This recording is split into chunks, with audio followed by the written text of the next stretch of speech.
আপনি না ক্ষমতার উৎস। আরে আপনার তো কোনোই ক্ষমতা নাই। খুলিকাল ইনসানু দাঈফা, মানুষকে দুর্বল থেকে দুর্বল করে তৈরি করেছে কে?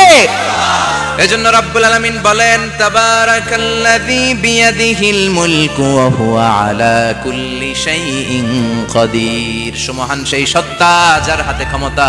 চিল্লায় বলেন, ক্ষমতা কার হাতে? আমাদের হাতে কোনো ক্ষমতা নাই। আমরা হলাম দুর্বল। আমরা কি? দুর্বলের ঘরের দুর্বল। আমরা যখন জন্মেছিলাম দুর্বল। আমার ছোট্ট একটা মেয়ে আছে, আমি অবাক হয়ে থাকি যে আমিও তাইলে ছোটবেলায় এরকম ছিলাম। না খাওয়ালে খেতে পারে না, পেশাব পায়খানা করে, ঘর নষ্ট করে, বমি করে, দাঁড়াতে পারে না, শুইতে পারে না, লালা পড়তে থাকে, ক্লিন করতে হয়, সব সময় তাকে আল্লাহর আদেশে দেহে ঢুকে, আল্লাহর আদেশে বের হয়ে যায়, ঠিক কি না? এই যে ছোট্ট বাচ্চাটার দেহের ভিতরে যে রুহ ঢুকলো, কে দিল? 120 দিনের আগে মানব শিশুর দেহের ভিতরে কিন্তু রুহের ফুৎকার হয় না। সহিহ বুখারীর বর্ণনা। 40 40 40 3 40-এ কত? কথা বলেন। প্রথম 40-এ থাকে নুতফা, তারপরের 40-এ হয় আলাকা, তারপরের 40-এ হয় মুদগা, sperm drop, blood clot and then the little flesh. ছোট্ট নাপাক পানি ছিলাম, শুক্রাণু ছিলাম। আমরা কি ছিলাম? শুক্রও ছিলাম না, শুক্রাণু, শুক্রের অণু। এক ফোঁটা শুক্রের মধ্যে 20 কোটি অণু থাকে। ওই 20 কোটির একটা ছিলাম আমি আর আপনি। সুবহানাল্লাহ। বাড়িতে গিয়ে বলেন।